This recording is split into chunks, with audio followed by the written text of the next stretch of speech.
জাতীয় পার্টি কেন ও কিভাবে প্রধান উপদেষ্টার সাথে বৈঠকের সুযোগ পায়?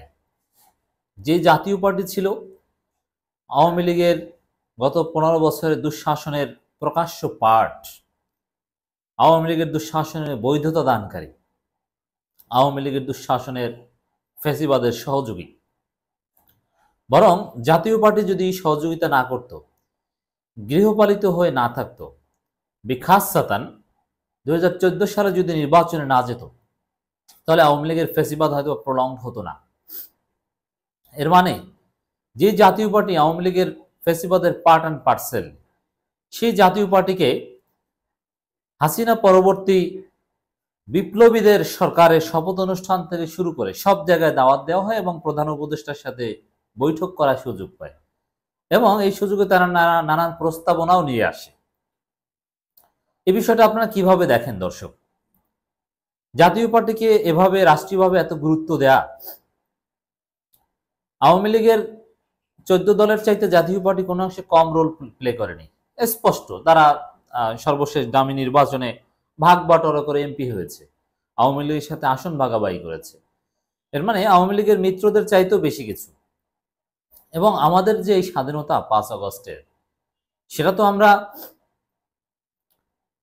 ভারতের বিরুদ্ধেও বলা যায়, কারণ হাসিনা ছিল ভারতের সরকার, ভারতের নিযুক্ত, আমরা তাকে হটিয়েছি। এর মানে ভারতের বিরুদ্ধে আমরা জয়লাভ করেছি। আর জিএম কাদের বা জাতীয় পার্টি ভারতের দালাল, ভারতের পরামর্শে বা ভারত যে সফরে গিয়েছিল জিএম কাদের, তখনই তাকে প্রধান বিরোধী দলের নেতা বানানো হবে বা বিরোধী দলের প্রধান নেতা বানানো হবে, এই বিষয়ে সবকিছু কনফার্ম হয়েছিল। সেই জাতীয় পার্টিকে আমরা যখন দেখি প্রধান উপদেষ্টার সাথে মিটিং করছেন, হাসি মুখে কথা বলছেন, একটা বৈধ রাজনৈতিক দল হিসেবে মূল্যায়ন পাচ্ছেন, একজন বিপ্লবী হিসাবে আমি এটা ভালোভাবে দেখতে পাচ্ছি না। বলবেন যে আইন কানুন নর্মস অনেক কিছু আছে, না কিসের আইন কানুন নর্মস? আমরা তো কোনো আইন কানুন নর্মস মানিনি হাসিনার।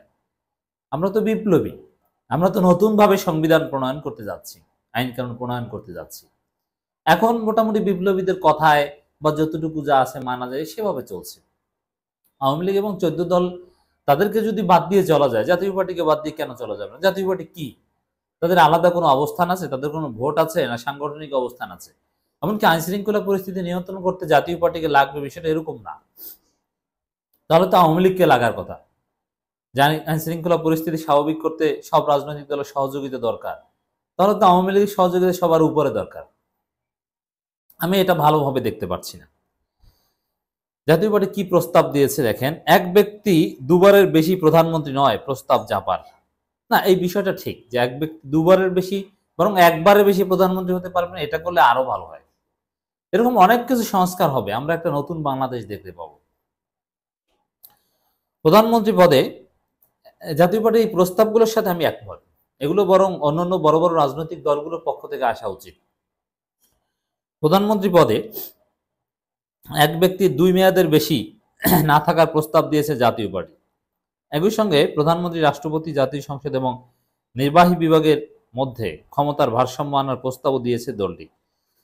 এছাড়া কোনো ব্যক্তি যেন একই সঙ্গে প্রধানমন্ত্রীর সংসদ নেতা হতে না পারে, সেই প্রস্তাব দিয়েছে জাপা। এই সবগুলোর সাথে আমি একমত। আমি যে রাষ্ট্র সংস্কারের চিন্তা ভাবনা করছি বা যে প্রস্তাবগুলো উপদেষ্টাদের কাছে বিভিন্নভাবে দিচ্ছি, তাতে এই বিষয়গুলো আছে। বরং জাতীয় পার্টি আরেকটা দীর্ঘদিনের দাবি, ফেডারেশন গঠন করা।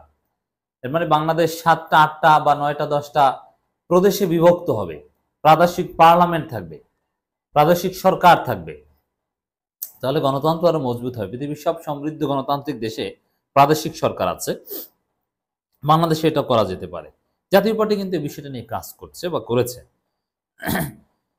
গত শনিবার 31 আগস্ট বিকেলে রাষ্ট্রীয় অতিথি ভবন যমুনায় অন্তর্বর্তী সরকারের প্রধান উপদেষ্টা ডক্টর মোহাম্মদ ইউনূসের সঙ্গে বৈঠক করে জাপানে তারা প্রস্তাব দেন। এ সময় উপস্থিত ছিলেন জাতীয় পার্টির চেয়ারম্যান জিএম কাদের, তার সঙ্গে ছিলেন দলের সিনিয়র নেতারা। বৈঠক শেষে সাংবাদিকদের ব্রিফ করেন দলের মহাসচিব মুজিবুল হক জন্য। এর মানে বহাল তবিয়তে জাতীয় পার্টি সর্বশেষ দামি সংসদও ছিল আর এখনো আছে। এটা তো নীতি নৈতিকতা বোধ সম্পন্ন হয় না। তাহলে ব্যারিস্টার সুমন কেন পালাবেন? তাকে কেন আমরা খুঁজছি? জাতীয় পার্টি যদি এরকম বহাল তবিয়তে থাকতে পারে, ভাগ বাটোয়ারায় আওয়ামী লীগের টাকা পয়সা খেয়ে আওয়ামী লীগের সাথে আসন সমঝোতা করে এমপি হয়ে এখন যদি বহাল তবিয়তে থাকতে পারে, তাহলে ব্যারিস্টার সুমন তো দোষ করেনি, তাকেও একটু যমুনায় ডাকেন।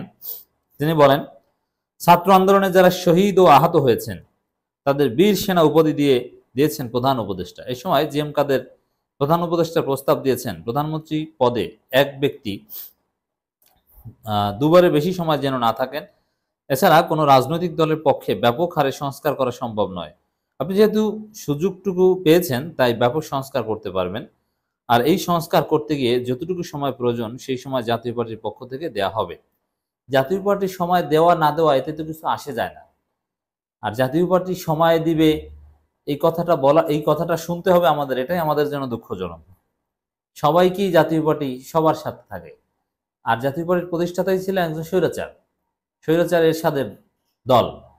তারা ঠিক আছে, সে এরশাদ তো নেই বা এরশাদ সংশোধন হয়েছে, এখন স্বৈরাচার পরবর্তীতে সাজা ভোগ করে যদি গণতান্ত্রিক হতে পারেন আপত্তি নেই, সেটা হয়েছেন। যদিও হাসিনা ছিল এরশাদের চাইতে এবং মুজিব ছিল এরশাদের চাইতে কয়েক হাজার গুণ বেশি স্বৈরাচার। হাসিনা মুজিবের সাথে তুলনা করলে এরশাদ আসলে স্বৈরাচারের কাতারেই পড়ে না, এতটা স্বৈরাচার ছিল হাসিনা মুজিব। প্রধান উপদেষ্টার কাছে প্রতিটি দল সংস্কার প্রস্তাব তুলে ধরেছে জানিয়ে চুন্নু বলেন, প্রধানমন্ত্রীকে কেন্দ্রিক ক্ষমতা কক্ষীভূত করে রাখার যে ব্যবস্থা এবং যেখান থেকে স্বৈরতন্ত্রের উদ্ভব, এই জায়গায় যেন ভারসাম্য তৈরি করা হয় সে প্রস্তাব দেওয়া হয়েছে। হ্যাঁ, এই বিষয়গুলো থাকবে, এটা আমরা মোটামুটি জানি। বা অন্তর্বর্তীকালীন সরকার যে চিন্তা ভাবনা করছে তাতে এই বিষয়গুলো সুন্দরভাবেই থাকবে।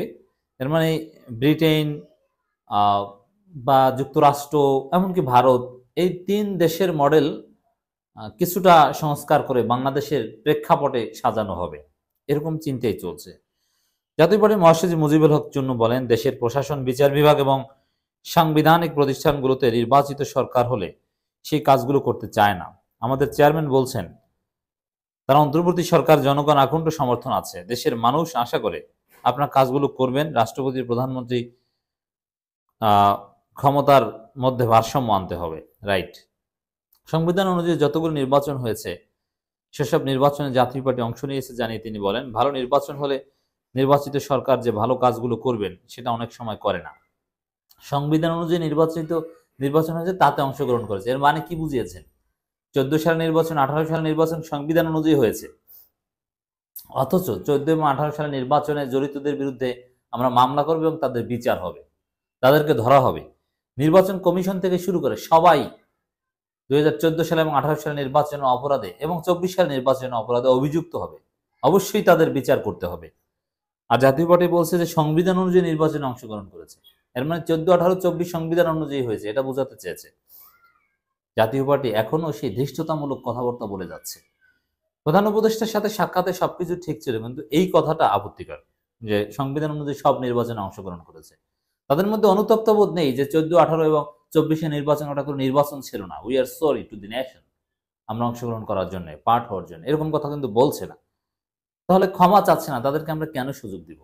যদিও আমরা বিশ্বাস করি একটা নির্বাচনের মধ্য দিয়ে জাতীয় পার্টির মরণ হবে, কারণ জাতীয় পার্টি আর কখনো কোনো ইউনিয়ন পরিষদের মেম্বার পদও জিততে পারবে না। আওয়ামী লীগ তাদেরকে জিতিয়ে রেখেছিল। জাতীয় পার্টির কোনো জনপ্রিয়তা, গণভিত্তিক কিছুই নেই। দেশের স্বাধীনতার পর থেকে যারাই ক্ষমতা এসেছে তারাই কম বেশি ভুল ত্রুটি করেছে বলে দাবি করেন জন্য। তিনি বলেন, আমাদের অনেক ভুল ত্রুটি আছে, যেটুকু সময় প্রয়োজন সেটুকু দেওয়া হবে। এখন আপনাদের কি ভুল আছে? আপনারা আওয়ামী লীগের পার্ট হয়ে কি ভুল করেছেন? এই বিষয়ে অ্যাটলিস্ট ক্ষমা তো চাইবেন, তারপরে জনগণের সামনে বা ডক্টর ইউনূসের সাথে সাক্ষাৎ করেন। কিন্তু এখনো ক্ষমা চাচ্ছেন না, আর প্রধান উপদেষ্টার সাথে সাক্ষাৎ করে দেয়া হচ্ছে আর আমরা মেনে নিচ্ছি। এটা আমার মনে হয় না যে আমাদের বিপ্লবের স্পিরিটের সাথে যায়।